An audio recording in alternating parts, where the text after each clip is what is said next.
السلام علیکم ورحمۃ اللہ وبرکاتہ۔ بسم اللہ الرحمن الرحیم۔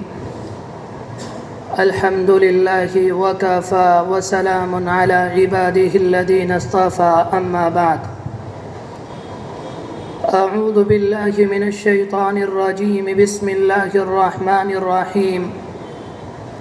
حامیم والکتاب المبین، انا انزلناہ فی لیلۃ مبارکہ انا کنا منذرین فیہا یفرق کل امر حکیم۔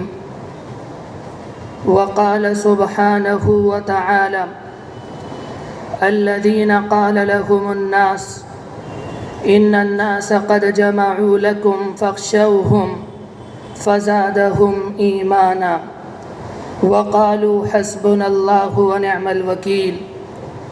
وقال سبحانہ وتعالی وتوبوا إلى الله جميعا أيها المؤمنون لعلكم تفلحون۔ وقال سبحانه وتعالى لا تقنطوا من رحمة الله إن الله يغفر الذنوب جميعا إنه هو الغفور الرحيم۔ صدق الله العظيم۔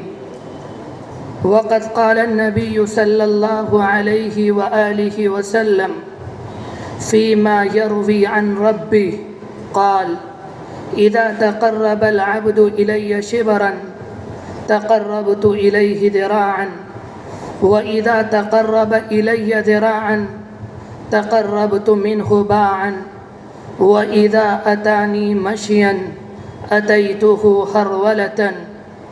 وفي رواية التائب من الذنب كمن لا ذنب له أو كما قال عليه الصلاة والسلام۔ بہت ہی عزت و احترام کے مستحق میرے بزرگوں، قابل قدر دینی اور ایمانی بھائیوں، میں نے آپ کے سامنے قرآن مجید کی جو پہلی آیت تلاوت کی، اس میں اللہ تبارک و تعالی بیان فرماتا ہے، قسم ہے کتاب مبین کی، ہم نے اسے مبارک رات میں نازل کیا اور ہم ہی ڈرانے والے ہیں، اور اس رات میں مضبوط احکام کے فیصلے صادر کیے جاتے ہیں۔ میرے بزرگوں، ہماری خوش نصیبی ہے کہ اللہ تبارک و تعالی نے ہمیں اور آپ کو رحمت اور برکت والی یہ رات اس حال میں عطا فرمائی کہ ہم اور آپ جسمانی اعتبار سے صحت مند ہیں، زندگی گزارنے کے قیمتی لمحات ہمیں اور آپ کو میسر ہیں، کچھ کر گزرنے کی قوت ارادی ہمارے اور آپ کے ساتھ ہے۔ میرے بزرگوں، یہ رات سال میں صرف ایک مرتبہ آتی ہے، اس لیے اس کی قدر و منزلت، عظمت و رفعت سے تقریباً اکثر لوگ نا واقف اور نا آشنا رہتے ہیں۔ یوں تو ہمارے تمام ہی دینی امور غفلت اور کوتاہی کی نظر ہو رہے ہیں، نہ ہم ٹھیک سے تلاوت کرتے ہیں، نہ ہم ٹھیک سے نماز کی پابندی کرتے ہیں، نہ ہم ٹھیک سے اللہ تبارک و تعالی سے اپنے گناہوں کی بخشش کراتے ہیں، نہ ہم حلال کا خیال رکھتے ہیں، نہ حرام کا خیال رکھتے۔ میرے بزرگوں، لیکن ایسی عظیم رات کی رحمتوں اور برکتوں سے لاپرواہی برتنا اور اس کی رحمتوں سے فائدہ نہ اٹھانا یقیناً اپنی تباہی اور بربادی کو دعوت دینا ہے۔ آج کی یہ رات شب برات کہلاتی ہے۔ شب برات، برات کے معنی یہ ہوتے ہیں کہ اللہ تبارک و تعالی آج کی اس رات میں اپنی رحمت کو، اپنی عطا کو، اپنے کرم کو، اپنی بخشش کو، اپنی مغفرت کو عام کر دیتے ہیں۔ اس رات میں جو بھی اللہ کا بندہ اپنے گناہوں پر نادم ہو کر، اپنے گناہوں پر شرمندہ ہو کر اللہ تبارک و تعالی کی بارگاہ میں مغفرت اور بخشش کی فریاد کرتا ہے تو اللہ تبارک و تعالی آج کی اس رات میں اس کے تمام گناہوں کو معاف کر دیتے ہیں۔ میرے بزرگوں، روایت کے اندر آتا ہے کہ آسمان والوں کے لیے 2 رات عید اور مسرت کی ہوتی ہیں، جس طرح سے زمین پر بسنے والوں انسانوں کے لیے 2 دن عید اور مسرت کے ہوتے ہیں، ایک عید الاضحیٰ اور ایک عید الفطر۔ اسی طرح سے فرشتوں کی عید 2 راتوں میں ہوا کرتی ہے، ایک یہ رات جسے آپ اور ہم شب برات کہتے ہیں، اور دوسری شب قدر جو رمضان المبارک کے آخر عشرے میں آیا کرتی ہے۔ اس رات کے تعلق سے، اس رات کے حوالے سے پیغمبر علیہ السلام کا عمل حدیث شریف میں اس طرح بیان کیا گیا کہ آپ علیہ السلام نے شعبان کی 13ویں رات میں اللہ تبارک و تعالی سے اپنی امت کی شفاعت کی دعا مانگی۔ اللہ تبارک و تعالی نے 1/3 امت کی شفاعت قبول فرمائی۔ پھر آپ علیہ السلام نے شعبان کی 14ویں رات میں اللہ تبارک و تعالی سے اپنی امت کی شفاعت کی دعا مانگی۔ اللہ تبارک و تعالی نے 2/3 امت کی شفاعت قبول فرمائی۔ پھر آپ علیہ السلام نے شعبان کی 15ویں تاریخ یعنی شب برات میں اللہ تبارک و تعالی سے اپنی امت کی شفاعت کی درخواست کی۔ اللہ تبارک و تعالی نے تمام امت کی شفاعت کو قبول کیا۔ میرے بزرگوں، ایک مرتبہ صحابہ اکرام نبی اکرم علیہ السلام کے ارد گرد جمع تھے۔ آپ علیہ السلام اس رات کے حوالے سے اپنے صحابہ کو کچھ باتیں بتا رہے تھے۔ انہی باتوں میں آپ علیہ السلام نے اپنے صحابہ سے کہا کہ شعبان کی رات کا جب 1/4 حصہ گزر گیا، جبرائیل امین میرے پاس آئے، مجھ سے کہا اے محمد صلی اللہ علیہ وسلم سر اٹھائیے۔ میں نے سر اٹھایا اور آسمان کی طرف دیکھا تو جنت کے تمام دروازے کھلے ہوئے تھے، اور جنت کے ہر دروازے پر اللہ کا ایک فرشتہ کھڑا تھا۔ ایک فرشتہ کہہ رہا تھا جس نے اس رات میں رکوع کیا اسے خوشخبری ہو، جس نے اس رات میں سجدہ کیا وہ خوش نصیب ہے۔ ایک فرشتہ کہہ رہا تھا جس نے اس رات میں قرآن مجید کی تلاوت کی اسے خوشی ہو۔ ایک فرشتہ کہہ رہا تھا جس نے اس رات میں اللہ تبارک و تعالی کا ذکر کیا، اللہ تبارک و تعالی کو یاد کیا اسے خوشخبری ہو۔ اور ایک فرشتہ کہہ رہا تھا جس نے اس رات میں اللہ سے لرز کر، اللہ سے کانپ کے اپنے گناہوں کو رب العالمین سے معاف کرا لیا اسے خوشخبری ہو۔ پیغمبر علیہ السلام نے جبرائیل امین سے معلوم کیا کہ جبرائیل جنت کے دروازے کب تک کھلے رہیں گے۔ جبرائیل امین نے اللہ کے رسول کو بتایا اے اللہ کے رسول یہ صبح صادق تک کھلے رہیں گے۔ پھر اس کے بعد جبرائیل امین نے اللہ کے رسول سے کہا آج کی اس رات میں اللہ تبارک و تعالی جہنم کی آگ سے اتنے بندوں کو، اتنے انسانوں کو نجات عطا فرماتے ہیں جتنے قبیلے بنو کلب کی بکریوں کے بال ہیں۔ میرے بزرگوں، ایک بکری کی کھال پر اتنے بال ہوتے ہیں کہ ہم اور آپ مل کر اس ایک بکری کے بال کو گن نہیں سکتے۔ اس زمانے میں ایک انسان پر 1 یا 2 بکری نہیں بلکہ ایک انسان کے پاس 50 یا 100 بکری کا ریوڑ ہوتا، اور پورے قبیلے کے پاس ہزارہ بکریاں ہوا کرتی۔ پھر ان بکریوں کے بالوں کی برابر اللہ تبارک و تعالی جہنم کی آگ سے لوگوں کو نجات دیتے ہیں۔ ان روایت کی روشنی میں اس بات کا بخوبی اندازہ ہوتا ہے کہ یہ رات بڑی رحمتوں والی ہے، یہ رات بڑی برکتوں والی ہے، یہ رات بڑی عظمتوں والی ہے۔ خوش نصیب ہیں وہ اللہ کے بندے جو اس رات کے اندر عبادت کرتے ہیں، جو اس رات میں تسبیحات کرتے ہیں، جو اس رات کے اندر قرآن مجید کی تلاوت کرتے ہیں، جو اس رات کے اندر اللہ تبارک و تعالی سے اپنے گناہوں کی بخشش کراتے ہیں۔ میرے بزرگوں، اس رات کے اندر اللہ تبارک و تعالی کی رحمت کا عجیب و غریب کرشمہ ہوتا ہے۔ وہ اللہ جو بے نیاز ہے، وہ اللہ جس کے اوپر کسی کا زور نہیں چلتا، وہ اللہ جسے کسی کو خوش کرنے کی ضرورت نہیں۔ پیغمبر علیہ السلام نے صحابہ اکرام کو بتایا وہ اللہ آج کی اس رات میں اپنی شان بے نیازی کے ساتھ، آسمان دنیا پر آتا ہے اور آ کر اعلان کرتا ہے کوئی مجھ سے اپنی گناہوں کی معافی کرانے والا، میں اسے معاف کر دوں۔ پیغمبر علیہ السلام نے فرمایا یہ عمل صبح صادق تک جاری رہتا ہے۔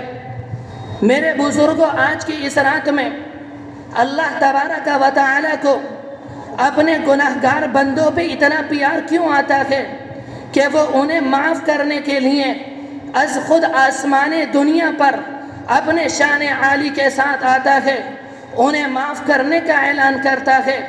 اس کی وجہ یہ ہے کہ اللہ تبارک و تعالی چاہتا ہے کہ شعبان کی 15ویں رات میں میرے نبی کی امت کے لوگ، میری امت کے، میرے نبی کی امتی، میرے نبی کی جو لوگ امت میں ہیں، اللہ تبارک و تعالی انہیں معاف کرنا چاہتا ہے، ان کے گناہوں کو معاف کرنا چاہتا ہے، ان کی مغفرت کرنا چاہتا ہے، ان کی نگاہوں کو پاک کرنا چاہتا ہے، ان کے کانوں کو پاک کرنا چاہتا ہے، ان کی زبان کو پاک کرنا چاہتا ہے، ان کے دل کو پاک کرنا چاہتا ہے، ان کے وجود کو پاک کرنا چاہتا ہے، تاکہ یہ بندے آج کی اس رات میں مجھ سے اپنے گناہوں کی بخشش لے لیں اور رمضان المبارک کا مہینہ شاندار طریقے سے گزاریں۔ اس وجہ سے اللہ تبارک و تعالی آسمان اول پر آتا ہے۔ میرے بزرگوں، ایسی عظیم رات میں، ایسی رحمت والی رات میں ہمارا اور آپ کا کیا فرض ہے، ہمیں اور آپ کو کیا کرنا چاہیے، جبکہ تمام عالموں کا مالک، ارحم الراحمین، اکرم الاکرمین، مالک یوم الدین ہماری اور آپ کی جانب متوجہ ہے، ہماری زندگی کے اتار اور چڑھاؤ کا فیصلہ کر رہا ہے۔ کیا ایسی عظیم رات میں ہمارا اور آپ کا یہ فرض ہے کہ ہم اس رات کے اندر آتش بازی کریں، اس رات کے اندر ہم منورنجن کریں، اس رات کے اندر ہم تفریح کا بازار گرم کریں، اس رات کے اندر ہم قبرستان کے اندر ڈیکوریشن کریں؟ نہیں میرے بزرگوں، ایسے کرتوتوں سے کب تک کام چلے گا؟ ہم اور آپ جھوٹی رسومات سے کب تک کام چلاتے رہیں گے؟ کیا کبھی اپنے مالک سے سامنا نہ ہوگا؟ یہ زبان جو آج چلتی ہے اور رکنے کا نام نہیں لیتی، یہ اللہ کے سامنے گونگی ہو جائے گی۔ وہاں ہم اور آپ کیا جواب دیں گے؟ میرے بزرگوں، وہاں جواب نہ دے سکیں گے۔ میرے بزرگوں، آج کی عظیم رات میں اللہ تبارک و تعالی کی رحمتیں اپنے بندوں کے اوپر متوجہ ہوتی ہیں، اور ایک مسلمان آتش بازی کے ذریعے شیطان کا تیر آسمان کی طرف پھینکتا ہے، جبکہ اللہ تبارک و تعالی اپنی شان بے نیازی کے ساتھ اپنے بندوں کو معاف کرنے کے لیے آسمان دنیا پر آتا ہے، اور ہم اپنے مالک کا استقبال آگ کے شعلوں سے کر رہے ہوتے ہیں۔ میرے بزرگوں، ان کرتوتوں سے، ان حرکتوں سے ہمارا ایمان خطرے میں ہے۔ یہ پیغمبر کا طریقہ نہیں، یہ صحابہ اکرام کا طریقہ نہیں، یہ تابعین کا طریقہ نہیں، یہ اولیاء عظام کا طریقہ نہیں، یہ بزرگان ملت کا طریقہ نہیں۔ اگر یہ طریقہ ہو سکتا ہے، یہ یہود کا طریقہ ہو سکتا ہے، یہ عیسائیوں کا طریقہ ہو سکتا ہے، یہ مشرکین کا طریقہ ہو سکتا ہے، یہ کفار کا طریقہ ہو سکتا ہے، اگر یہ طریقہ نہیں تو پیغمبر دو جہاں کا طریقہ نہیں۔ میرے بزرگوں، حضرت انس رضی اللہ عنہ بیان کرتے ہیں کہ پیغمبر علیہ السلام نے مجھے حضرت عائشہ رضی اللہ عنہ کے گھر کسی کام سے بھیجا۔ میں ام المؤمنین کے پاس آیا، میں نے ام المؤمنین سے کہا، ام المؤمنین ذرا جلدی کیجئے، میں نے اللہ کے رسول کو اس حال میں چھوڑا ہے کہ آپ شب برات کے متعلق لوگوں سے کچھ گفتگو فرما رہے ہیں۔ ام المؤمنین نے مجھ سے کہا، اے انیس ذرا بیٹھو، میں تمہیں بتاتی ہوں کہ شب برات کے تعلق سے پیغمبر علیہ السلام کے اعمال کیا ہیں۔ میں ان کے پاس بیٹھا، انہوں نے مجھے بتایا، ایک مرتبہ یہ رات میری باری میں آئی، رات میں اللہ کے رسول میرے گھر تشریف لائے، رات میں اچانک میری آنکھ کھلی، میں نے دیکھا کہ اللہ کے رسول بستر پر موجود نہیں ہیں۔ میں ڈر گئی، پتہ نہیں اللہ کے رسول کہاں چلے گئے۔ خود بیان کرتی ہیں کہ ہمارے گھروں میں چراغ ہوتے تھے، رات میں ان چراغیوں کو گل کر دیا جاتا تھا اور ہمارے حجروں میں اتنا اندھیرا ہوتا کہ ہاتھ کو ہائی سجائی نہ دیتا۔ میں نے ہاتھ کے ذریعے اللہ کے رسول کو تلاش کرنا شروع کیا، میرے ہاتھ اللہ کے رسول کے تلوے مبارک پر لگے، میں نے دیکھا کہ اللہ کے رسول سجدے میں ہیں، میں نے کان لگائے، اللہ کے رسول اللہ سے دعا مانگ رہے ہیں، اے اللہ میری آنکھیں آپ کے سامنے، میرا جسم آپ کے سامنے، میرے ارمان آپ کے سامنے، میرا وجود آپ کے سامنے، میری ہڈی آپ کے سامنے، میں نے اپنے سر کو آپ کے سامنے ڈال دیا۔ اس کے بعد اللہ کے رسول کہہ رہے تھے، اے اللہ تیری رضا کے ساتھ تیری ناراضگی سے پناہ چاہتا ہوں، تیری رحمت کے ساتھ تیرے عذاب سے پناہ چاہتا ہوں۔ اللہ کے رسول اللہ سے دعا کر رہے تھے، اے اللہ مجھے لرزنے والا دل دے دیجئے، مجھے بہنے والی آنکھیں دے دیجئے، مجھے لرزنے والا جسم دے دیجئے۔ میرے بزرگوں، یہ وہ اللہ کا بندہ اس رات کے اندر دعا کر رہا تھا جس کے دامن پر گناہ کا کوئی داغ نہیں تھا، جن کے اگلے اور پچھلے گناہ اللہ نے معاف کر دیے تھے، جن کے صدقے اللہ نے یہ کائنات بنائی۔ دعا پیغمبر کر رہے تھے اور رہتی دنیا تک اپنی امت کو تعلیم دے رہے تھے کہ تمہاری زندگی میں جب شب برات آئے تم اس طریقے سے اپنے مالک کو منانے کی کوشش کرنا۔ میرے بزرگوں، حضرت عائشہ بیان کرتی ہیں، اس کے بعد اللہ کے رسول نے سجدے سے اپنا سر اٹھایا، میں نے کہا اللہ کے رسول میرے ماں باپ آپ پر قربان۔ اللہ کے رسول نے کہا، اے حمیرہ تجھے معلوم نہیں آج شعبان کی 15ویں تاریخ ہے، آج کی رات میں اللہ تبارک و تعالی جہنم سے اتنے لوگوں کو نجات دیتے ہیں جتنے قبیلے بنو کلب کی بکریوں کے بال ہیں۔ میرے بزرگوں، اس کے بعد آپ نے فرمایا تھا کہ اس رات میں اللہ تبارک و تعالی 6 لوگوں کی مغفرت نہیں کرتا۔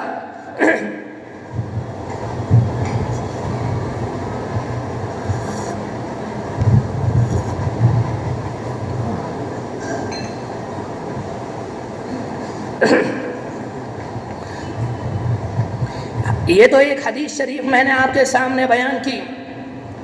آپ علیہ السلام کے ایک سچے صحابی ابو موسیٰ رضی اللہ عنہ ہیں، انہوں نے پیغمبر علیہ السلام کے معمولات کو دیکھا۔ پیغمبر علیہ السلام کا عمل یہ تھا کہ آپ رجب کے مہینے میں کثرت سے روزے رکھتے، آپ شعبان میں 27 یا 28 دن کے روزے رکھتے۔ ابو موسیٰ رضی اللہ عنہ صحابہ اکرام کے ساتھ اللہ کے رسول کے ارد گرد بیٹھے ہوئے تھے۔ ابو موسیٰ اشعری بیان کرتے ہیں کہ میں نے اللہ کے رسول سے معلوم کیا کہ اللہ کے رسول شعبان کے اس مہینے میں آپ اتنے روزے کیوں رکھتے ہیں؟ اللہ کے رسول نے مجھ سے کہا، اے ابو موسیٰ، اللہ کے تقدیری نظام کے مطابق اس مہینے میں میری امت کے اعمال اللہ کے سامنے پیش ہوتے ہیں، تو میں چاہتا ہوں جب میرا اعمال نامہ اللہ کے سامنے آئے میں روزے کی حالت میں ہوں۔ یہ ہے اللہ کے رسول کی سنت۔ میں نے عرض کیا کہ آپ علیہ السلام نے حضرت عائشہ سے فرمایا کہ اس رات میں اللہ تبارک و تعالی 6 لوگوں کی مغفرت نہیں کرتا۔ ان میں پہلا نمبر مشرک کا ہے۔ مشرک کسے کہتے ہیں؟ مشرک وہ ہوتا ہے جو اللہ کی صفات میں، جو اللہ کی صفات میں، جو اللہ کی ذات میں غیر کو شریک ٹھہراتا ہے۔ جو چیز اللہ سے مانگنی چاہیے وہ اللہ کے غیر سے مانگتا ہے، وہ اولاد قبر سے مانگتا ہے، وہ روزی قبر سے مانگتا ہے، وہ کھیتی قبر سے مانگتا ہے۔ جو چیزیں اسے اللہ سے مانگنی چاہیے وہ اللہ سے نہیں مانگتا بلکہ اللہ کے غیر سے مانگتا ہے۔ قرآن مجید کے اندر فرمایا، ان الشرک لظلم عظیم، شرک تو سب سے خطرناک گناہ ہے۔ ایک موقع پر قرآن مجید میں فرمایا، ایک موقع پر قرآن مجید کے اندر فرمایا، ان اللہ لا یغفر ان یشرک ما یغفر بھی ویغفر ما دون ذلک لمن یشاء۔ اللہ شرک کے گناہ کو معاف نہیں کرے گا، اس کے علاوہ جس گناہ کو چاہے گا معاف کر دے گا۔ اگر کسی انسان سے مشرکانہ عمل ہوا، وہ آج کی رات سجدے میں گزار دے، اللہ سے معافی مانگتا رہے، پھر بھی اللہ اس کے گناہ کو معاف نہیں کرے گا۔ پھر آپ علیہ السلام نے فرمایا کہ دوسرا انسان وہ ہے جسے اللہ اس رات میں معاف نہیں کرتا جو انسان شراب پیتا ہے۔ میرے بزرگوں، شراب خطرناک چیز ہے۔ قرآن مجید کے اندر فرمایا انما الخمر والمیسر والانصاب والازلام رجس من عمل الشیطان، یہ شراب اور یہ جھوٹ یہ کیا ہے؟ یہ تو شیطان کے عمل ہیں۔ شیطان، شراب خطرناک چیز ہے۔ آج امت مسلمہ کے اکثر نوجوان وقتی لذت کی خاطر شراب پیتے ہیں۔ اگر ان سے کہا جائے بھائی شراب کیوں پیتے ہو، وہ کہتے ہیں مول صاحب ہم شراب نہیں پیتے، ہم بیئر پیتے ہیں۔ وہ کہتے ہیں ہم شراب نہیں پیتے، ہم ویسی پیتے ہیں۔ میرے بزرگوں، اگر کسی چیز کے اندر نشہ ہے، نام اس کا بیئر ہو، نام اس کا ویسی ہو، لیکن وہ شراب کے حکم کے اندر شامل ہے۔ شراب کی وجہ سے امت کے اندر فساد ہوتے ہیں، شراب کی وجہ سے لوگوں کے اندر بگاڑ ہوتے ہیں۔ قرآن مجید کی آیت ہے انما یرید الشیطان ان یوقع بینکم العداوہ والبغضاء فی الخمر والمیسر ویصدکم عن ذکر اللہ۔ شیطان چاہتا ہے جھوٹ کے ذریعے، شراب کے ذریعے تمہارے درمیان لڑائی پیدا کرے، تمہارے درمیان جھگڑے کرائے، تمہارے درمیان اختلاف کرائے، تمہارے درمیان بغض و عداوت کرائے، تمہارے درمیان حسد کرائے، اور تمہیں اللہ کے راستے سے روک دے۔ پیغمبر علیہ السلام نے فرمایا تھا شراب کیا ہے؟ یہ تو ام الخبائث ہے، تمام برائیوں کی جڑ ہے۔ آپ علیہ السلام نے فرمایا تیسرا انسان وہ ہے جسے اللہ آج کی رات میں معاف نہیں کرتا۔ عاق للوالدین، جو والدین کو پریشان کرتا ہے، جو والدین کو ستاتا ہے، جو والدین کو تکلیف دیتا ہے، جو والدین کو رلاتا ہے۔ پیغمبر علیہ السلام نے فرمایا تھا اولاد کے اوپر والدین کی فرما برداری کرنا، والدین کی تابعداری کرنا، والدین کے لیے آنکھوں کی ٹھنڈک بننا اولاد کے لیے فرض ہے۔ آپ علیہ السلام نے فرمایا تھا کہ دنیا کے اندر جو انسان محبت کی نگاہ سے اپنے والدین کو دیکھتا ہے، اللہ تبارک و تعالی اسے حج مقبول کا ثواب عطا فرماتے ہیں۔ میرے بزرگوں، قرآن مجید کے اندر جس جگہ پر اللہ تبارک و تعالی نے صرف اور صرف اپنی عبادت کا حکم دیا، اسی جگہ پر والدین کے ساتھ محبت و احترام، والدین کے ساتھ حسن سلوک، والدین کے ساتھ محبت و مودت، والدین کے ساتھ ادب و احترام کا حکم دیا۔ قرآن مجید کے اندر فرمایا وَقَضَىٰ رَبُّكَ أَلَّا تَعْبُدُوا إِلَّا إِيَّاهُ وَبِالْوَالِدَيْنِ إِحْسَانًا۔ تمہارے رب نے فیصلہ کر دیا کہ تمہیں اس کی عبادت کرنی ہے، اس کے علاوہ کسی اور کی عبادت نہیں کرنی، اور والدین کے ساتھ حسن سلوک کرنا ہے۔ اس کے بعد فرمایا اِمَّا يَبْلُغَنَّ عِندَكَ الْكِبَرَ أَحَدُهُمَا أَوْ كِلَاهُمَا فَلَا تَقُل لَّهُمَا أُفٍّ وَلَا تَنْهَرْهُمَا وَقُل لَّهُمَا قَوْلًا كَرِيمًا۔ اگر تمہارے والدین میں سے ایک یا دونوں بوڑھے ہو جائیں، تم انہیں اف نہ کہنا، تم انہیں جھڑکنا نہیں، تم انہیں نرمی سے ان کے ساتھ سلوک کرنا۔ پیغمبر علیہ السلام فرما کے گئے اگر کوئی والدین کو ستاتا ہے، اس رات میں اس کی بخشش نہیں ہوتی۔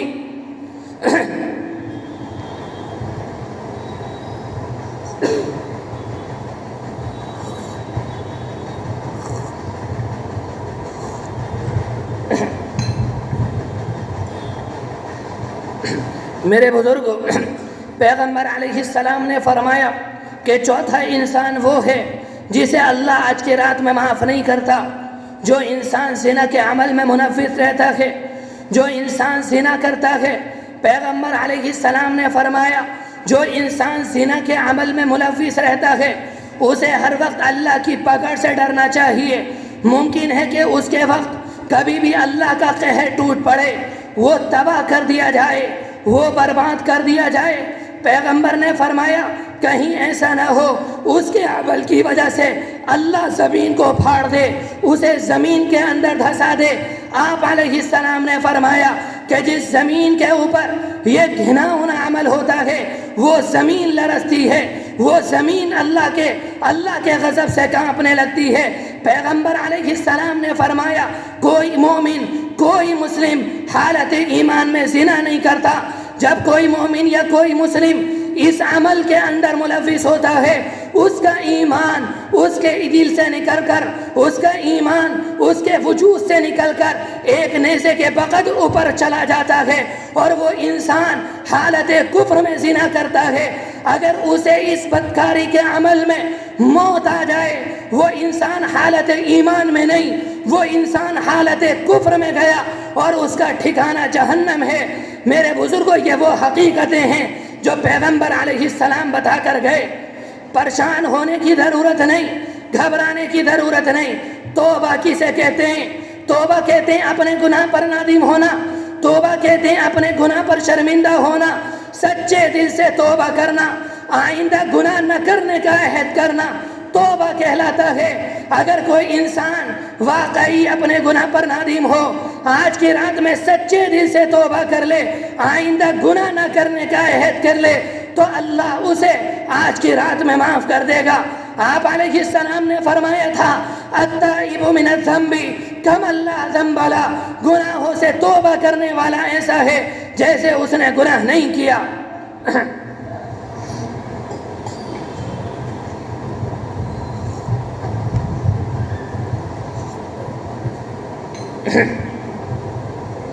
میرے بزرگ, یہ تو میں نے شب برات کے تعلق سے حدیث شریف اور قرآن مجید کی روشنی میں کچھ بات عرض کرنی چاہیے.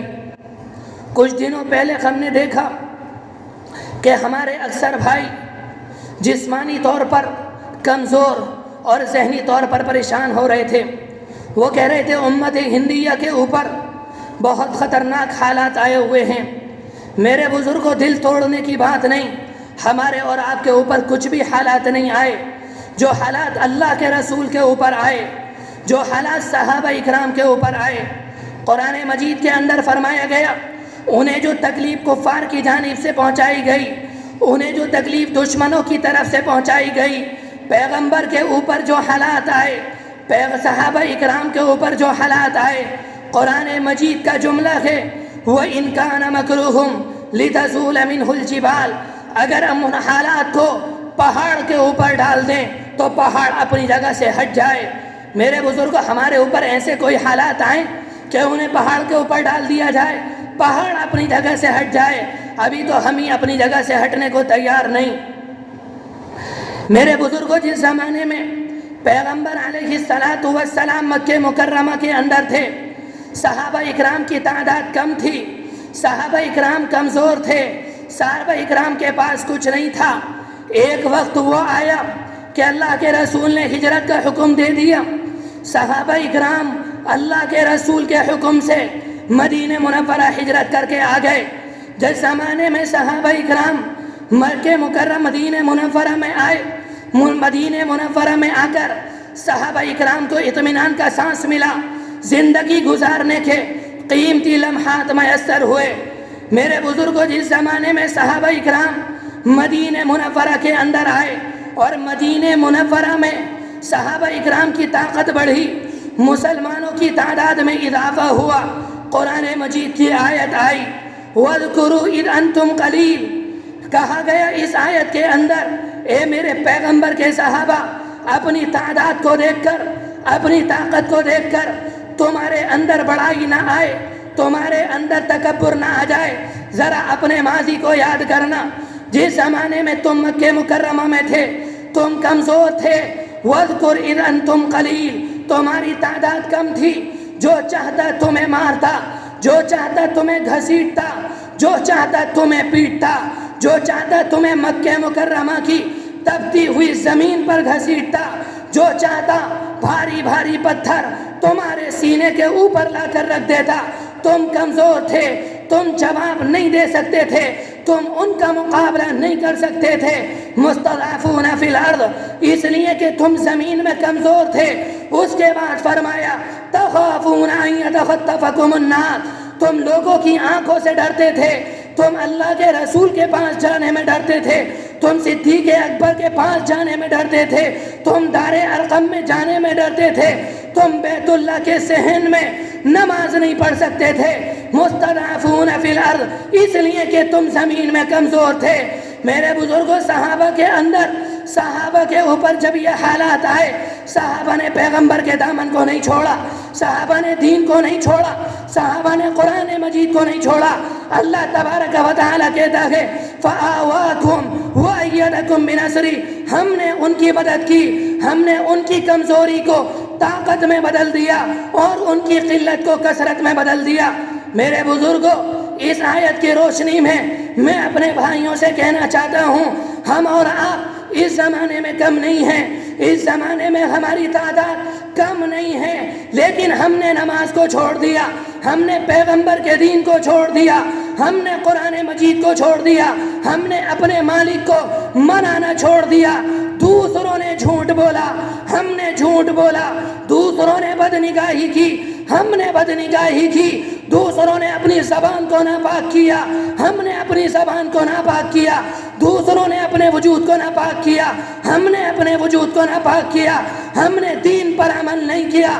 اللہ کا ہمارے اوپر یہ عذاب آیا، اللہ نے ہماری کثرت کو قلت میں بدل دیا اور ہماری طاقت کو کمزوری میں بدل دیا۔ اگر ہم چاہتے ہیں کہ ہماری تعداد بھرپور ہو، ہمارے اندر طاقت آئے، ہمیں پیغمبر کی تعلیم پر عمل کرنا پڑے گا، ہمیں پیغمبر کی سنتوں پہ عمل کرنا پڑے گا، ہمیں اپنے مالک کو راضی کرنا پڑے گا، اس کے علاوہ کوئی اور طریقہ نہیں۔ اگر اس امت کو کامیابی ملے گی تو پیغمبر کے طریقے میں ملے گی، اور اگر کامیابی نہیں ملے گی تو پیغمبر کے علاوہ کسی اور طریقے میں نہیں ملے گی۔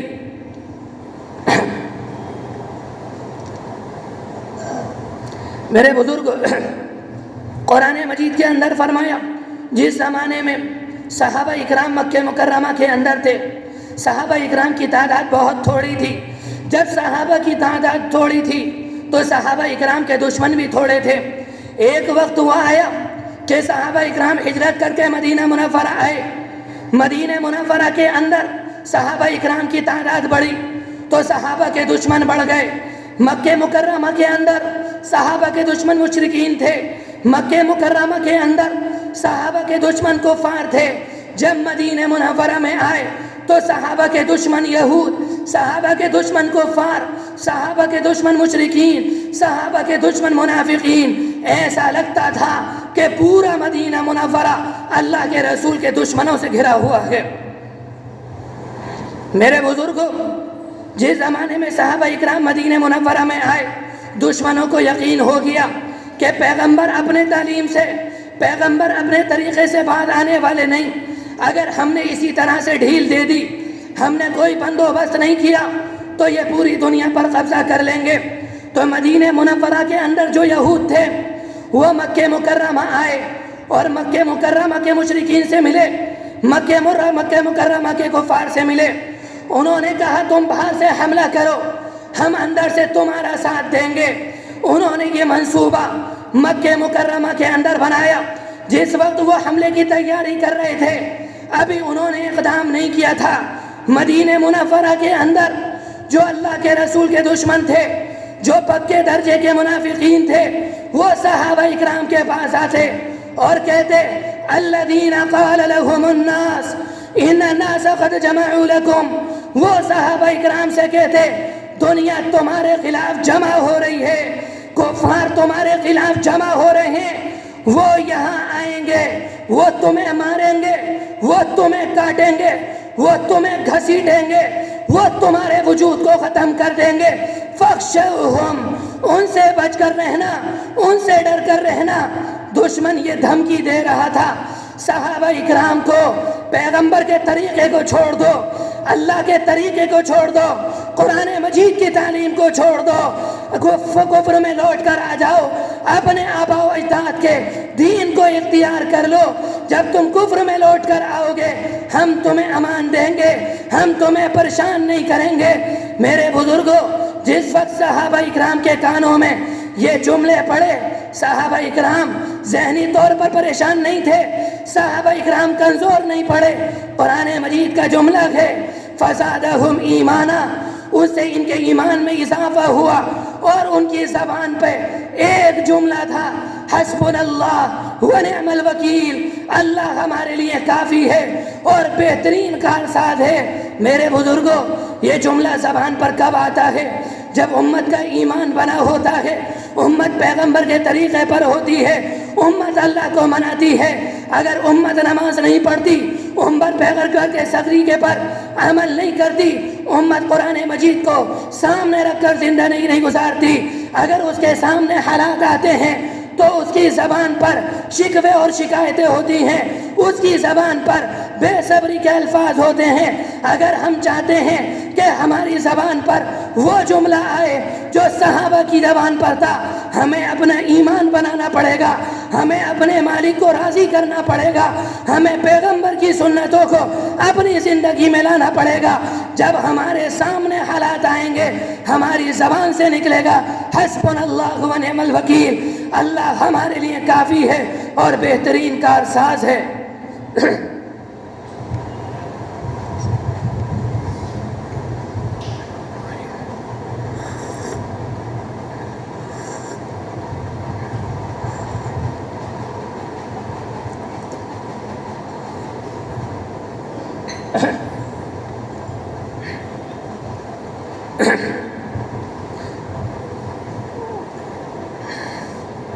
ایک وقت ہوا آیا میرے بزرگوں، پیغمبر علیہ السلام مکہ مکرمہ کے اندر تھے، کفار مکہ صحابہ اکرام کو پریشان کر رہے تھے۔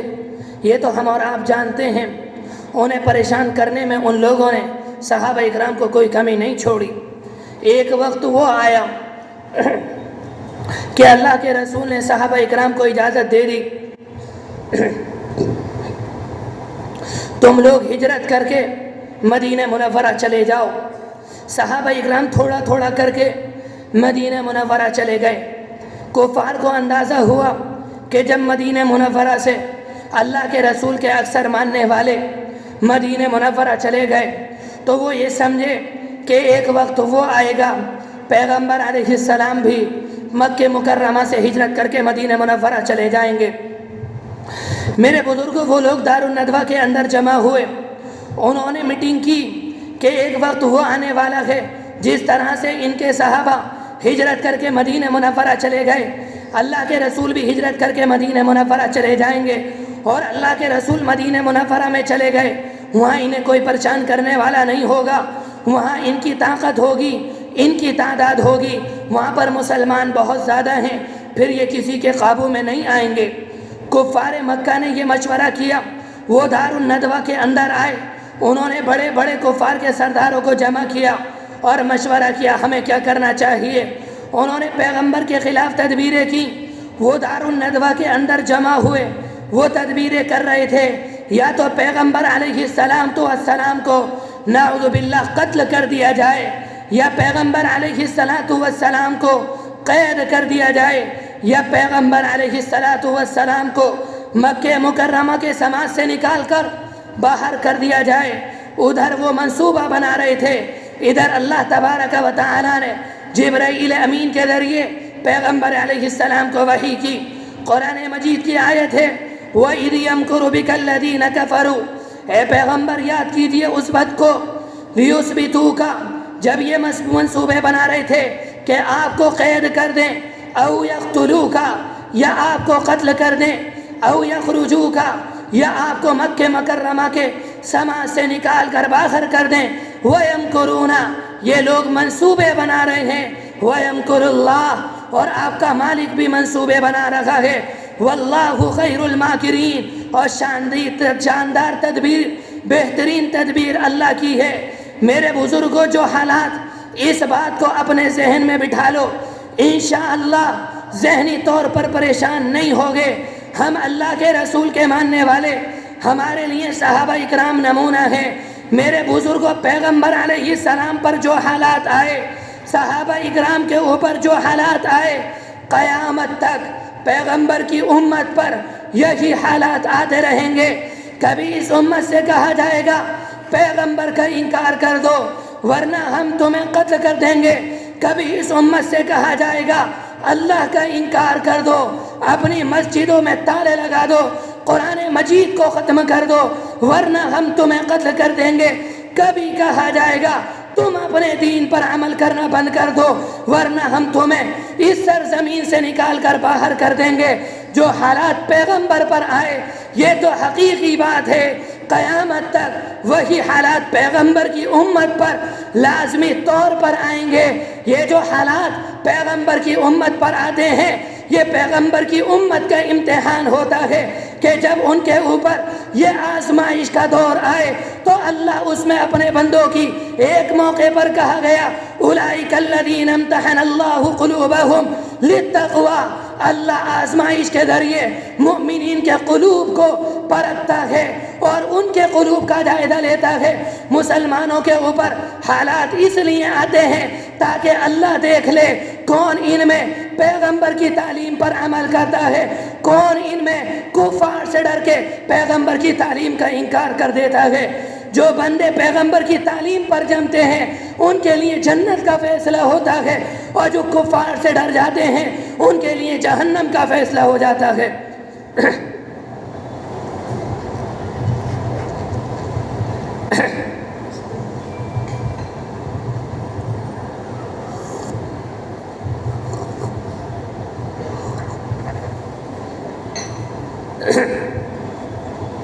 یہ حالات کے تعلق سے میں نے 2-3 آیتوں کے ذریعے روشنی ڈالنے کی کوشش کی۔ آج کی یہ رات توبہ والی رات ہے، جیسے کہ میں نے شروع میں عرض کیا کہ حدیث شریف میں آتا ہے اللہ تبارک و تعالی اپنی شان بے نیازی کے ساتھ آسمان دنیا پر اپنے بندوں کو معاف کرنے کے لیے آتا ہے۔ تو میں نے سوچا کہ توبہ کے تعلق سے 2-3 واقعے آپ کے سامنے عرض کر کے اپنی بات کو ختم کرنے کی کوشش کروں گا۔ میرے بزرگوں، غزوہ تبوک کے موقع پر کعب ابن مالک رضی اللہ عنہ اس غزوے سے پیچھے رہ گئے تھے۔ کعب ابن مالک رضی اللہ عنہ آخر عمر میں اپنا قصہ خود بیان کرتے اور میں کوشش کروں گا جس طرح سے کعب ابن مالک نے اپنا قصہ بیان کیا اس طرح سے ان کا قصہ آپ کے سامنے پیش کر دوں۔ کعب ابن مالک بیان کرتے ہیں جب یہ غزوہ تبوک کا موقع تھا اس وقت میں مالی اعتبار سے بہت اچھا تھا، مالی اعتبار سے میری پوزیشن اچھی تھی۔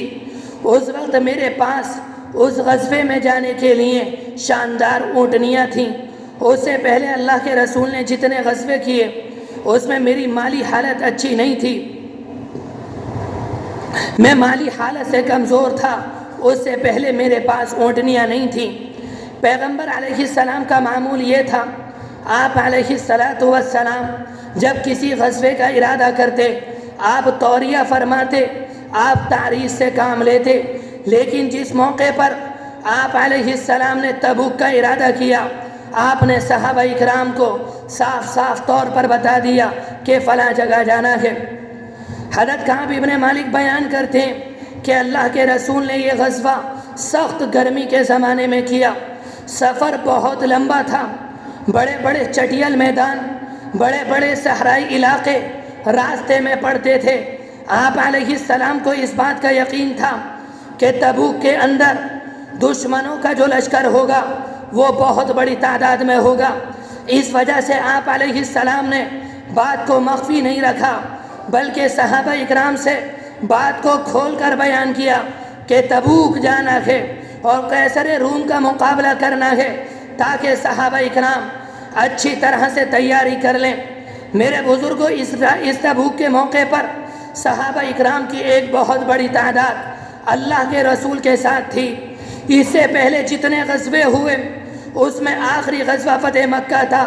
فتح مکہ کے موقع پر مدینہ منورہ سے جو صحابہ اللہ کے رسول کے ساتھ مکہ مکرمہ میں آئے تھے ان کی تعداد ایک روایت کے مطابق 10,000 اور ایک روایت کے مطابق 12,000 تھی، لیکن تبوک کے موقع پر اللہ کے رسول کے ساتھ صحابہ اکرام کی تعداد ایک قول کے مطابق 40,000 اور ایک قول کے مطابق 70,000 تھی۔ ایک بہت بڑا صحابہ اکرام کا مجمع اللہ کے رسول کا ساتھ تھا، اللہ کے رسول کے ساتھ تھا۔ کعب ابن مالک بیان کرتے ہیں اللہ کے رسول نے یہ غزوہ ایسے وقت میں کیا جب کھجور پکی ہوئی تھی، کھجوریں پکی ہوئی تھیں، باغات کے اندر سائے بہت شاندار ہو رہے تھے۔ کعب ابن مالک رضی اللہ عنہ کہتے ہیں میرا رجحان، میری طبیعت باغات کی طرف تھی، باغات کھجوروں کی طرف تھی۔ اللہ کے رسول نے صحابہ کو حکم دیا، صحابہ اکرام نے تیاری شروع کر دی، لیکن میں صبح کو سوچتا کہ تیاری کر لوں، شام ہو جاتی، شام کو سوچتا صبح ہو جاتی، آج کل کرتا رہا لیکن میں نے تیاری نہیں کی۔ ایک وقت وہ آیا کہ روانگی کا وقت آیا، پیغمبر علیہ السلام صحابہ اکرام کے ساتھ تبوک کی جانب روانہ ہوئے۔ میرے بزرگوں، اس زمانے میں سفر تیزی سے نہیں ہوتا تھا، اس زمانے کے اندر سفر اونٹوں کی پیٹھوں پر، گھوڑوں کی پیٹھوں پر، کھچروں کی پیٹھوں پر ہوتا تھا۔ اگر مجمع بڑا ہوتا تھا، قافلہ لمبا چوڑا ہوتا تھا، قافلہ بہت دھیرے دھیرے آگے بڑھتا تھا۔ کعب ابن مالک کہتے میں اپنے دل کے اندر سوچتا یہ تو بہت بڑا قافلہ ہے، یہ بہت دور میں، یہ بہت دنوں میں تبوک پہنچے گا، میں تیاری کر لوں گا، میری سواری تیار ہے، 2-4 دن میں اپنی اونٹنی پہ سوار ہوں گا اور اللہ کے رسول سے جا ملوں گا۔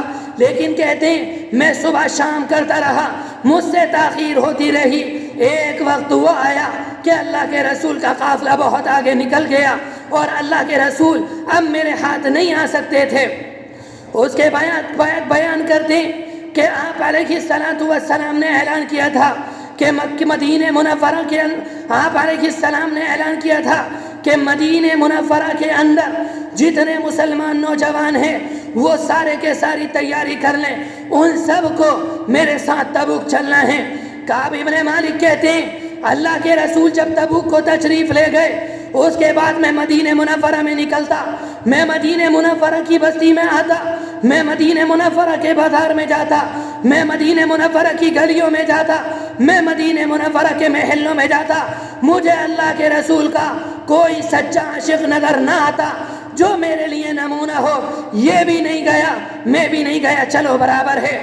یہ کہتے ہیں اگر مجھے نظر آتے تو منافقین نظر آتے، یا وہ نظر آتے جن کے اوپر نفاق کی تہمت لگی ہوئی ہے، یا وہ ضعیف نظر آتے، وہ کمزور نظر آتے، وہ ادھیڑ نظر آتے جنہیں اللہ کے رسول نے ضعف کی وجہ سے معذور قرار دے دیا ہو۔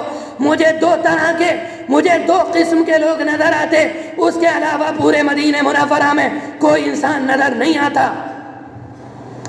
اس کے بعد کہتے ہیں کہ اللہ کے رسول مدینہ منورہ سے تبوک پہنچ گئے اور تقریباً آپ علیہ السلام نے 20-25 دن تبوک کے مقام میں سفر قیام کیا۔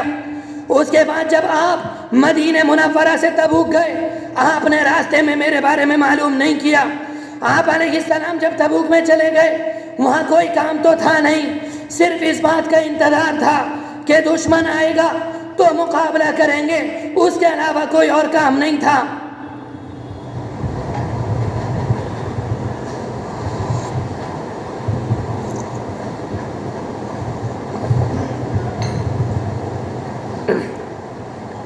کہتے ہیں اللہ کے رسول تبوک میں قیام پذیر تھے، وہاں کوئی کام نہیں تھا، صبح شام اللہ کے رسول کی مجلسیں لگا کرتی، آپ علیہ السلام صحابہ کو دین کے بارے میں بتاتے، انہیں ایمان سکھاتے، انہیں اسلام بتاتے، انہیں عبادت کا طریقہ بتاتے، انہیں قرآن مجید بتاتے، ان کے اندر یعنی صحابہ اکرام کے اندر جنت کا شوق پیدا کرتے، جہنم کا خوف پیدا کرتے، اپنے صحابہ اکرام کو رب العالمین کی معرفت کراتے۔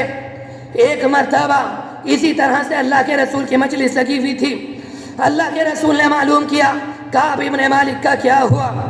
کعب ابن مالک انصار کے قبیلے بنو سلمہ کے ایک فرد تھے، ان کے قبیلے کے ایک انسان نے جب اللہ کے رسول کے ان الفاظ کو سنا، وہ کہنے لگا اے اللہ کے رسول، کعب کو اس کی مالداری نے روک لیا، اس کو سائیدار باغات نے روک لیا، اسے اس کی پکی ہوئی کھجوریں نے روک لیا، اسے اس کی مالداری نے روک لیا، وہ ٹھاٹ کے ساتھ زندگی گزارتا ہے، اسے یہاں آنے کی کیا ضرورت ہے۔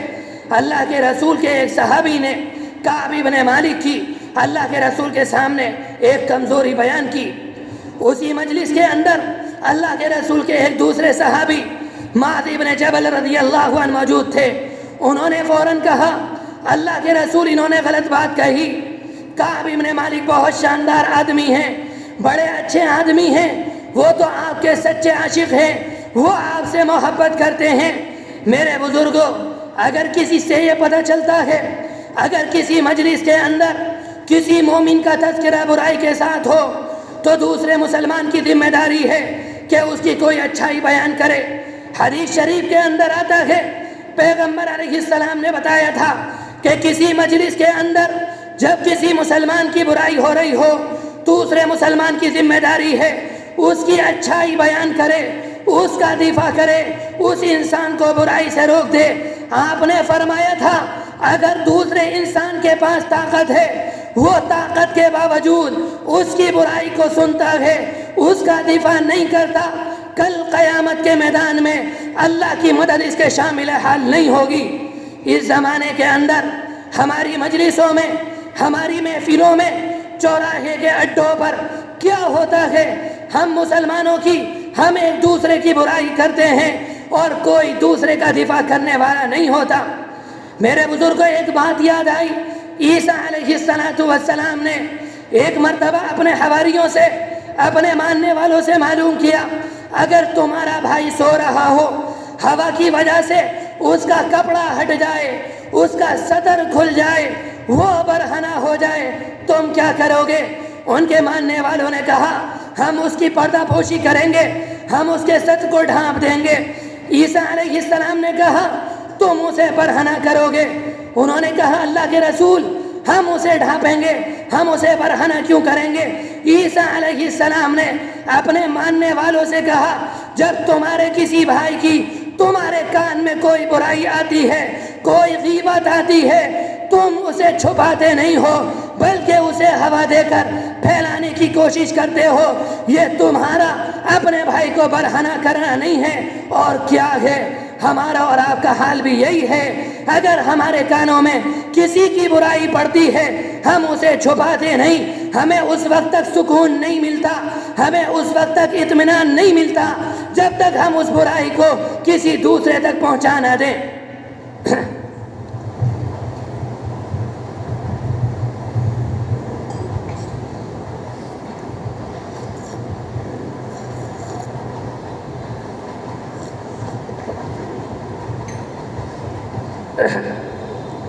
میرے بزرگوں, میں کعب ابن مالک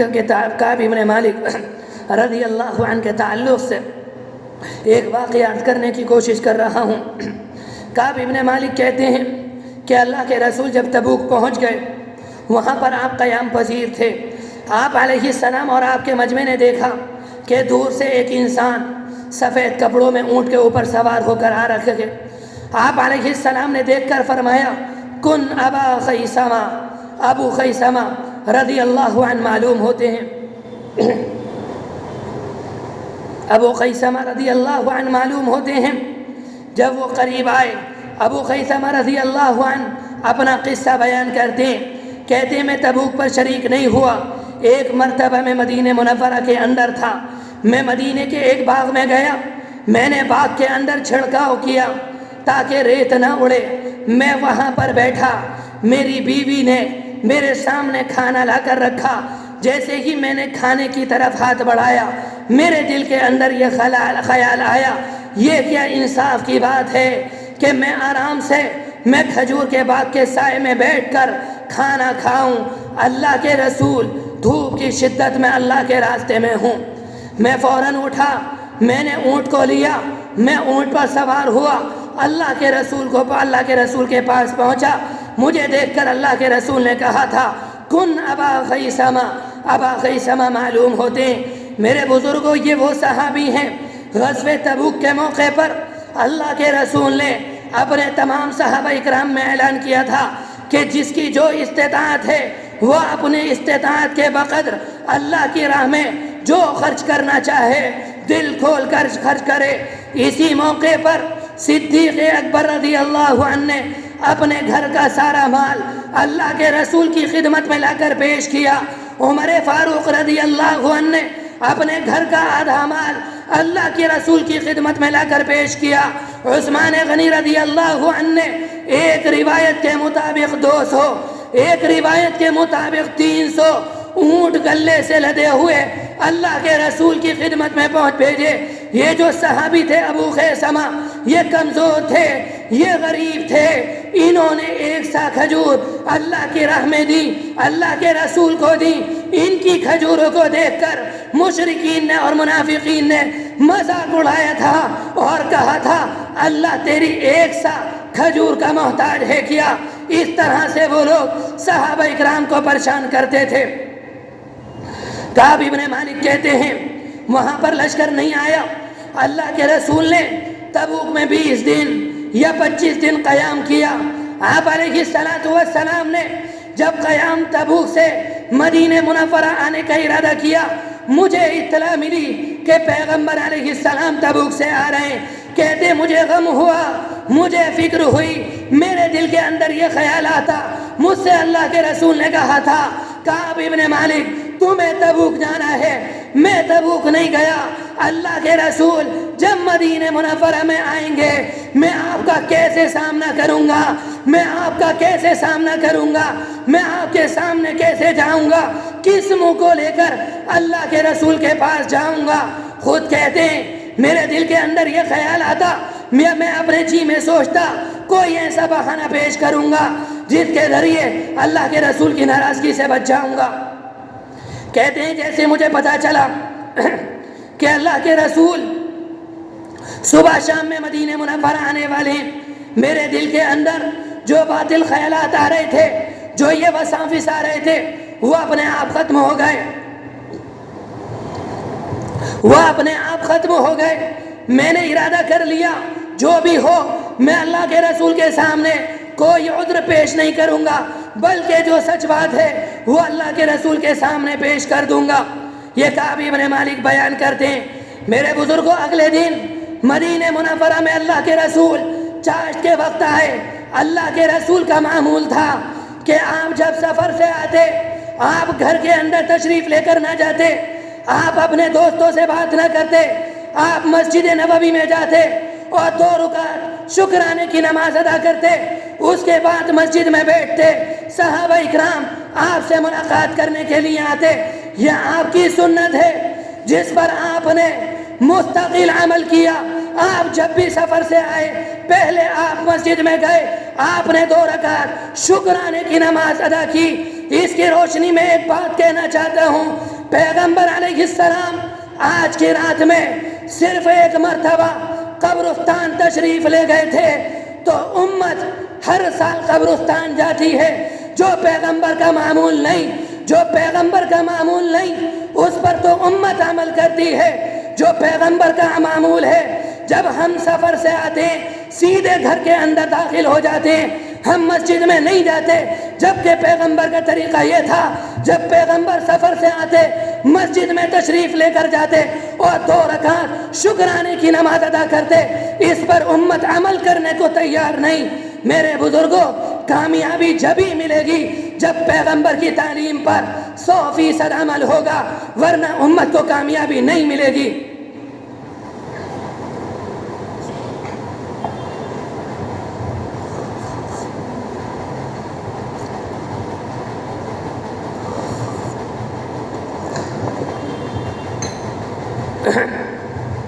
کعب ابن مالک رضی اللہ عنہ بیان کرتے ہیں کہ اللہ کے رسول نے نماز پڑھی، اللہ کے رسول مسجد نبوی میں بیٹھ گئے۔ آپ علیہ السلام جب مسجد نبوی میں بیٹھے، لوگ ملاقات کرنے کے آئے۔ روایت کے اندر آتا ہے تقریباً 70، ایک روایت میں 80 کی تعداد لکھی ہے۔ منافقین جو پیچھے رہ گئے تھے وہ آئے اور آ کر کہنے لگے اللہ کے رسول ایسا تھا اور ویسا تھا۔ انہوں نے جھوٹے بہانے، جھوٹے آزار اللہ کے رسول کے سامنے رکھے۔ آپ علیہ السلام کی عادت مبارکہ تھی، جو آدمی جو بات کہتا آپ اس کے ظاہر کو قبول کرتے اور اس کے اندرونی معاملے کو اللہ تبارک و تعالی کے سپرد کر دیتے۔ کعب ابن مالک کہتے ہیں میں اللہ کے رسول کے پاس آیا، میں نے اللہ کے رسول کو سلام کیا، اللہ کے رسول نے میرے سلام کا جواب دیا، لیکن ظاہر ہوا آپ اس طرح سے مسکرائے جس طرح سے کوئی ناراض آدمی مسکراتا ہے۔ آپ علیہ السلام نے کہا کعب سامنے آؤ۔ میں آپ علیہ السلام کے سامنے آیا، میں آپ کے سامنے بیٹھ گیا۔ مجھ سے کہا کعب ابن مالک تم غزوہ تبوک میں کیوں نہیں آئے؟ کیا تم نے تیاری نہیں کی تھی؟ کیا میں نے تم سے نہیں کہا تھا؟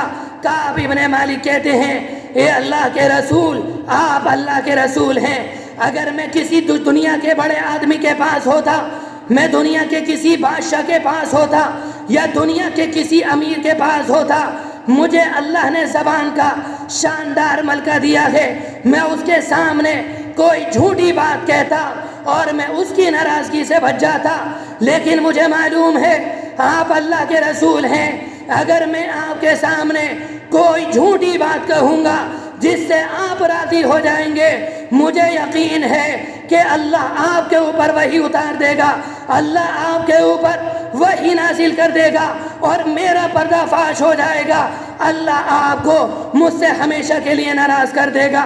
پھر کہتے ہیں اللہ کے رسول میں آپ سے سچ کہوں گا، چاہے آپ مجھ سے ناراض ہو جائیں لیکن میرا مالک مجھے معاف کر دے گا۔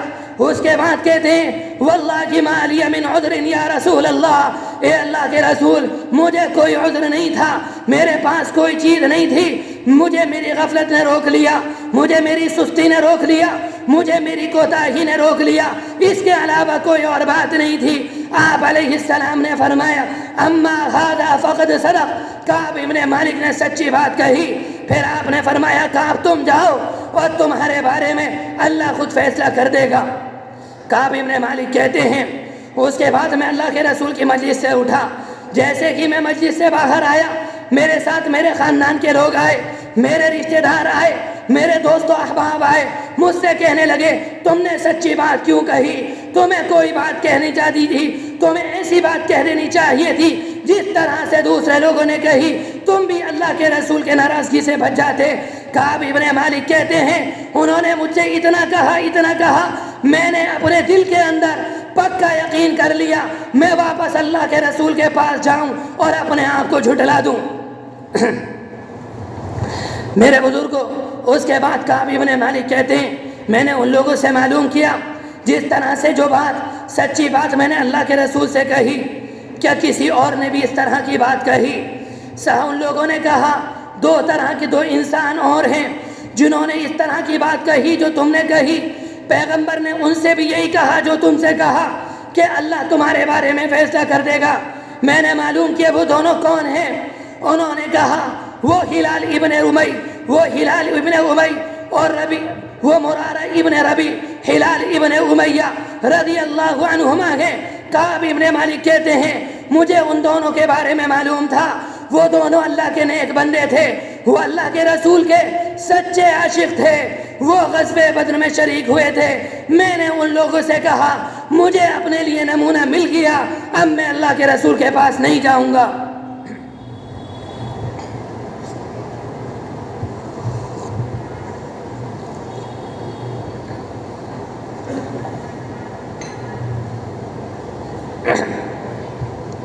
اس کے بعد کہتے ہیں اللہ کے رسول نے مدینہ منورہ کے اندر جتنے آپ کے صحابہ اکرام تھے، آپ نے سب سے کہہ دیا کہ تمہیں ان تینوں سے ملاقات نہیں کرنی، تمہیں ان تینوں سے بات کرنے کی ضرورت نہیں۔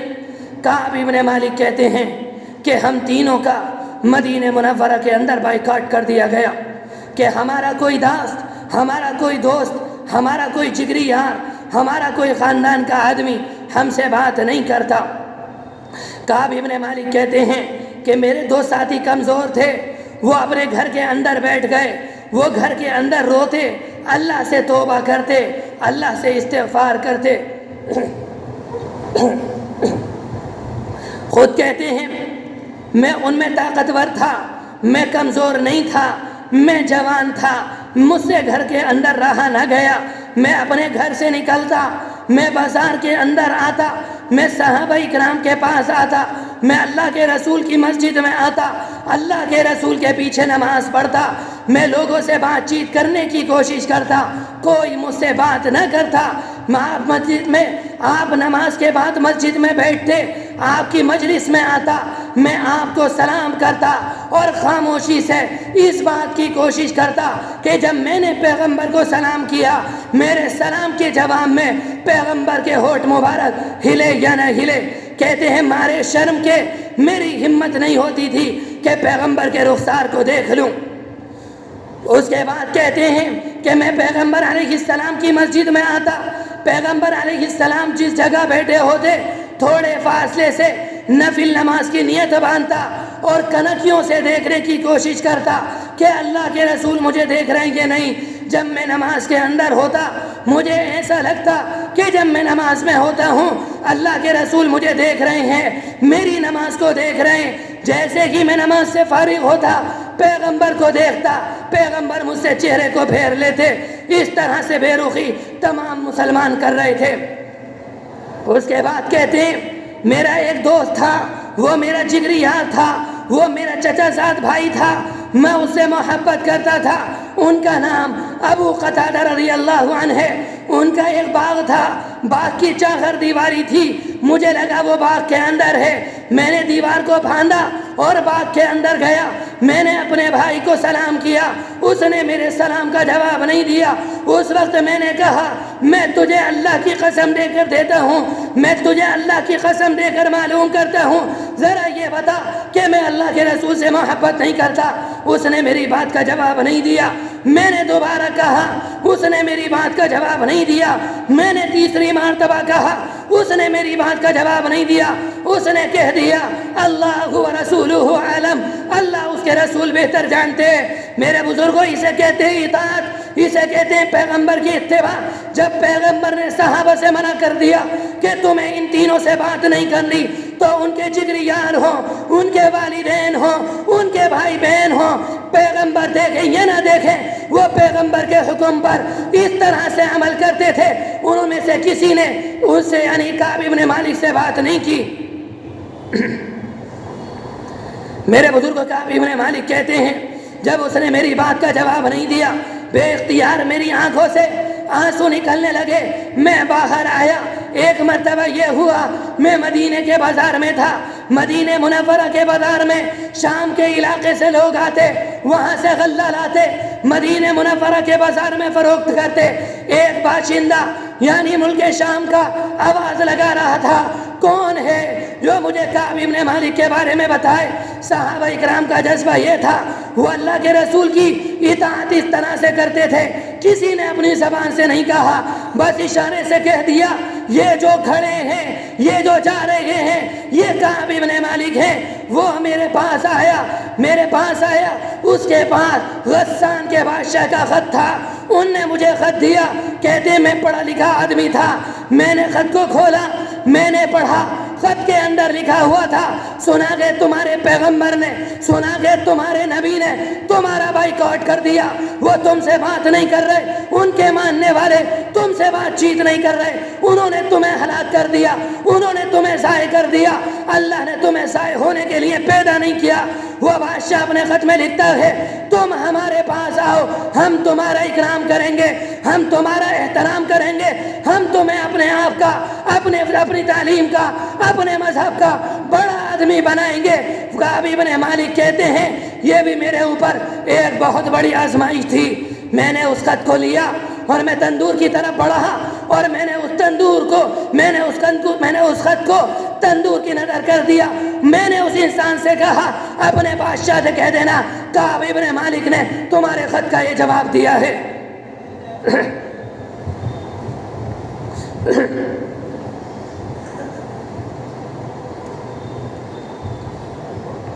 میرے بزرگ کعب ابن مالک کہتے ہیں تقریباً اس طرح سے 40 راتیں گزر گئیں، 40 دن گزر گئے، کوئی ہم سے بات چیت نہیں کرتا۔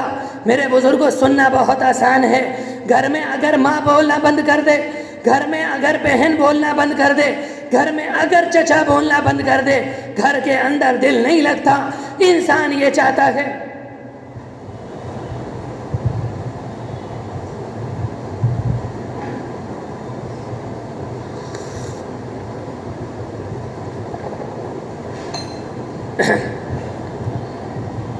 انسان یہ چاہتا ہے کہ جلدی سے یہ بات کرنا شروع کر دیں، میرے بزرگوں کعب ابن مالک کہتے ہیں کہ 40ویں دن اللہ کے رسول کا قاصد آیا، اس نے آ کر مجھ سے کہا کہ تم اپنی بیوی سے الگ ہو جاؤ۔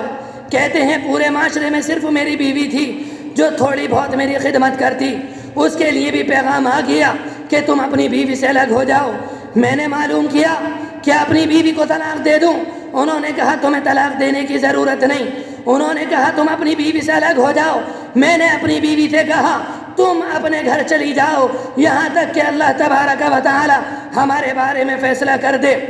میرے بزرگوں اس کے بعد کہتے ہیں جو اللہ کے رسول کا قاصد میرے پاس آیا وہ میرے دونوں ان ساتھیوں کے پاس آیا۔ ہلال ابن امیہ کمزور تھے، وہ ضعیف تھے، ان کی بیوی اللہ کے رسول کے پاس آئیں، آ کر کہتی ہیں اللہ کے رسول ہلال کمزور ہیں، وہ ضعیف ہیں، اگر ان کی خدمت نہیں ہوگی وہ ہلاک ہو جائیں گے، وہ ضائع ہو جائیں گے، مجھے اجازت دے دیجیے۔ اللہ کے رسول نے اجازت دے دی۔ اس کے بعد آپ نے فرمایا تم ان کے قریب نہ جانا، وہ تمہارے قریب نہ آئے۔ اس کے بعد کہتے ہیں اس طرح سے 10 دن گزر گئے، پورے 50 دن ہو گئے۔ 50ویں دن 50ویں رات کو اللہ تبارک و تعالی کی جانب سے جبرائیل کے ذریعے پیغمبر علیہ السلام کے اوپر قرآن مجید کی آیت آئی۔ آپ علیہ السلام مسجد نبوی کے اندر آئے، آپ نے صحابہ اکرام کو بتایا قرآن مجید کی آیت آئی ہے، اللہ تبارک و تعالی نے تمہارے تینوں ساتھی کی توبہ قبول کر لی۔ قرآن مجید کی آیت آئی وَعَلَى الثَّلَاثَةِ الَّذِينَ خُلِّفُوا، وہ لوگ جو وہ تین جو تبوک سے پیچھے رہ گئے، حَتَّى إِذَا ضَاقَتْ عَلَيْهِمُ الْأَرْضُ بِمَا رَحُبَتْ، زمین اپنی وسعت کے باوجود ان کے اوپر تنگ ہو گئی، وَضَاقَتْ عَلَيْهِمْ أَنفُسُهُمْ، ان کا وجود ان کے اوپر تنگ ہو گیا۔ کہتے ہیں اس کے بعد وَظَنُّوا أَن لَّا مَلْجَأَ مِنَ اللَّهِ إِلَّا إِلَيْهِ، انہیں یقین ہو گیا، انہیں گمان ہو گیا اللہ کے علاوہ کوئی اور پناہ دینے والا نہیں۔ ثُمَّ تَابَ عَلَيْهِمْ لِيَتُوبُوا، اللہ نے ان تینوں کے اوپر مہربانی فرمائی، اللہ نے ان کی توبہ کو قبول کر لیا۔ آپ علیہ السلام نے صحابہ اکرام کو فجر میں یہ آیت سنائی۔ ایک صحابی اللہ کے رسول کے پاس سے اٹھے، ان کے پاس گھوڑا تھا، وہ گھوڑے کے اوپر سوار ہوئے، انہوں نے اپنے گھوڑے کو ایڑ لگائی تاکہ جلدی سے جا کے کعب ابن مالک کو بشارت سنائی جائے۔ ایک صحابی دیکھتے ہیں کہ یہ مجھ سے پہلے پہنچ جائے گا، دوسرے صحابی نے دیکھا کہ میرے پاس گھوڑا نہیں ہے، وہ ایک پہاڑی کے اوپر چڑھے اور پہاڑی کے اوپر چڑھ کر آواز لگائی یا کعب ابن مالک ابشر، اے کعب ابن مالک خوش ہو جاؤ، بشارت حاصل کرو، اللہ تبارک و تعالی نے تمہاری توبہ کو قبول کیا۔ کہتے ہیں کعب ابن مالک میں اسی وقت سجدے میں پڑ گیا، میں نے اللہ کو سجدہ شکر کیا۔ میرے بزرگوں اس سے پتہ چلتا ہے اگر کسی انسان کو کوئی خوشی ملے، اولاد کی خوشی ملے، مال کی خوشی ملے یا کسی اعتبار سے خوشی ملے، اسے چاہیے کہ سب سے پہلے اللہ کے سامنے سجدہ شکر ادا کرے۔ اس کے بعد کہتے ہیں میں اپنے گھر سے چلا تاکہ اللہ کے رسول سے ملاقات کروں۔ لوگ جماعت در جماعت راستے میں ہم سے ملاقات کرتے، ہمیں توبہ کی مبارکباد دیتے۔ میں مسجد میں آیا، میں نے دیکھا کہ اللہ کے رسول کا چہرہ چمک رہا ہے، آپ علیہ السلام بہت خوش ہیں۔ آپ علیہ السلام نے فرمایا کہاں خوشخبری حاصل کرو، اللہ تبارک و تعالی نے تمہاری توبہ کو قبول کر لیا۔ اس کے بعد کہتے ہیں اللہ کے رسول جب خوش ہوتے آپ کا چہرہ 14ویں کے چاند سے زیادہ خوبصورت اور حسین لگتا، اس سے ہم آپ کی خوشی کا اندازہ لگاتے۔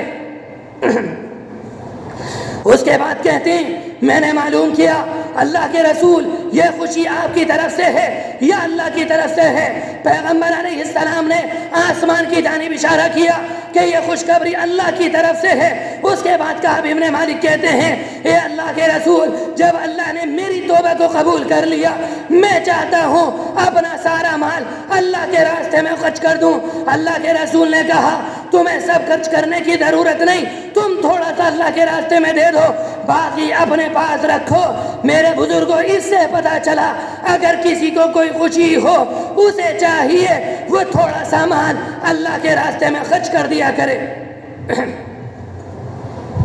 کعب ابن مالک کہتے ہیں اللہ کے رسول مجھے اللہ نے آپ کے سامنے جھوٹ بولنے سے بچا لیا۔ اگر میں آپ کے سامنے جھوٹ بولتا جس طرح سے منافقین نے جھوٹ بولا تو اس طرح سے میں بھی ہلاک ہوتا جس طرح سے وہ ہلاک ہوئے، اس لیے کہ ان تین کے بارے میں رحمت کی آیتیں اتری اور ان تین کے بارے میں اللہ کی غضب کی آیتیں آئیں، قرآن مجید کی آیتیں آئیں ان منافقین کے بارے میں۔ سَيَحْلِفُونَ بِاللَّهِ لَكُمْ إِذَا انقلبتم إِلَيْهِمْ، پیغمبر جب آپ لوٹ کر جائیں گے وہ آپ کے پاس آئیں گے، آپ سے جھوٹی قسمیں کھائیں گے۔ فَلِتُعْرِضُوا عَنْهُمْ، وہ جھوٹی قسمیں اس لیے کھائیں گے تاکہ آپ ان سے اعراض کریں۔ اللہ کہتا ہے فَأَعْرِضُوا عَنْهُمْ، پیغمبر آپ بھی ان سے اعراض کیجئے۔ اس کے بعد فرمایا إِنَّهُمْ رِجْسٌ، جنہوں نے جھوٹ بولا یہ ناپاک ہیں، یہ پلید ہیں، یہ گندے ہیں۔ وَمَأْوَاهُمْ جَهَنَّمْ، ان کا ٹھکانہ جہنم ہے۔ میرے بزرگوں، قرآن مجید کی دوسری آیت آئی ان لوگوں کے بارے میں، یحلفون لکم لترضوا عنہم، پیغمبر یہ آپ کے پاس آتے ہیں اور جھوٹی قسمیں کھاتے ہیں تاکہ آپ ان سے راضی ہو جائیں۔ اللہ کہتا ہے فَإِن تَرْضَوْا عَنْهُمْ، پیغمبر اگر آپ بھی ان سے راضی ہو جائیں، فَإِنَّ اللَّهَ لَا يَرْضَىٰ عَنِ الْقَوْمِ الْفَاسِقِينَ، انہوں نے اتنی گھناؤنی حرکت کی ہے، میں ان سے راضی ہونے والا نہیں۔ میرے بزرگوں، اس دنیا کے اندر ہمارے اوپر جو بھی حالات آئیں، انسان کے اوپر کوئی بھی کیفیت آئے، وہ جھوٹ نہ بولے۔ اگر جھوٹ بولے گا اس کی دنیا بھی تباہ ہوگی، اس کی آخرت بھی تباہ ہوگی۔ انسان سچ بولے وقتی طور پر پریشانی آئے گی، جس طرح سے کعب ابن مالک کے اوپر پریشانی آئی، اللہ اس پریشانی کو دور کر دے گا، اس انسان کی دنیا بھی اچھی کرے گا اور آخرت بھی اچھی کر دے گا۔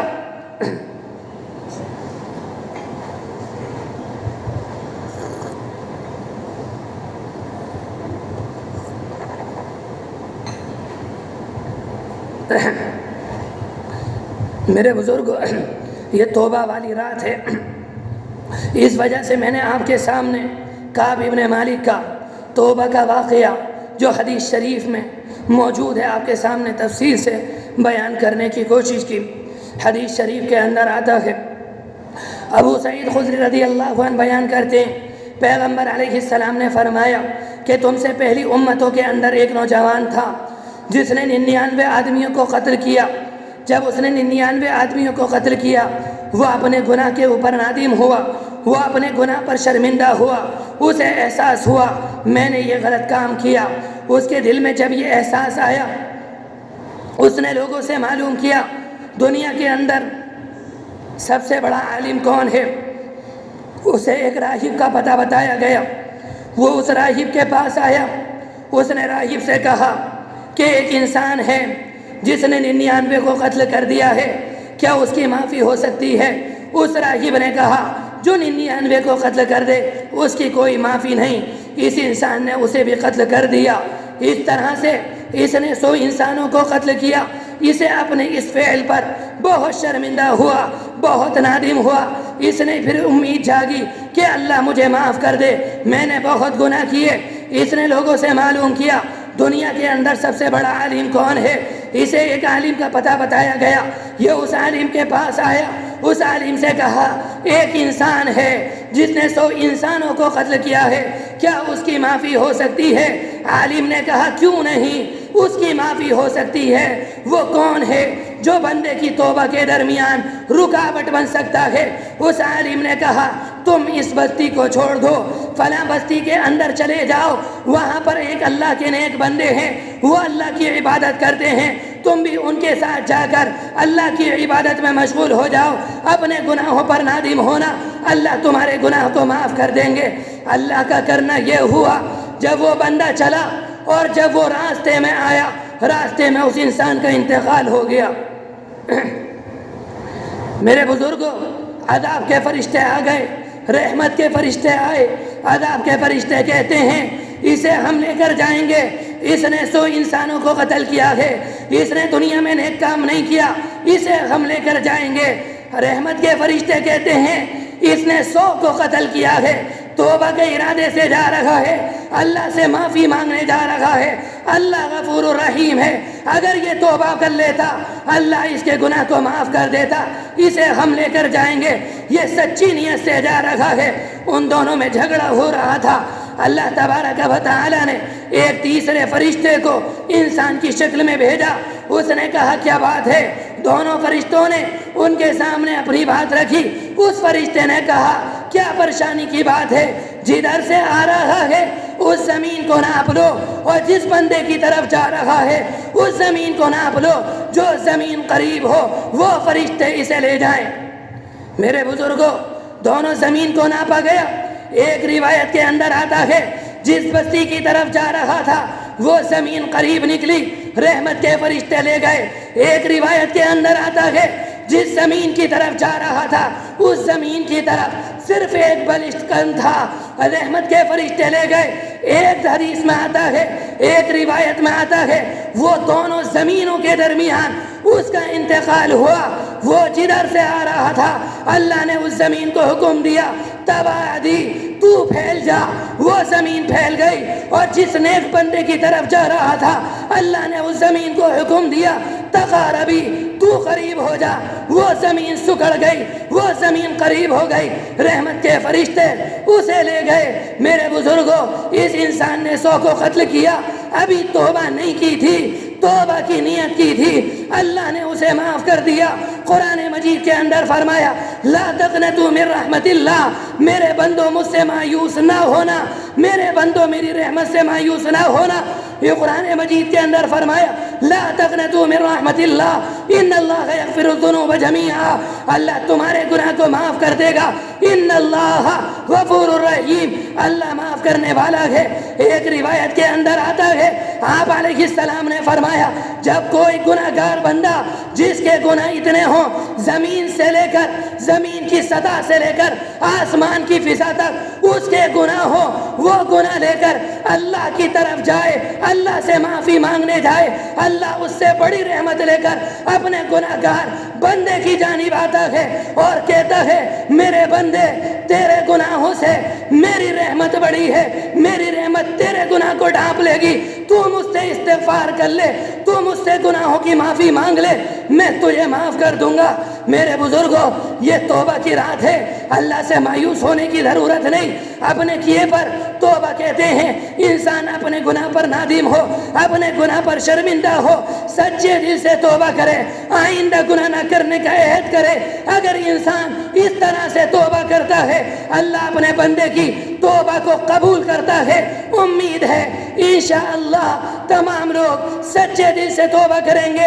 اللہ تبارک و تعالی خود کہتا ہے اس رات میں معاف کرنے کے لیے میں اپنے آسمان اول پر آتا ہوں اور آ کر ندا لگاتا ہوں ہے کوئی مجھ سے معافی کا مانگنے والا.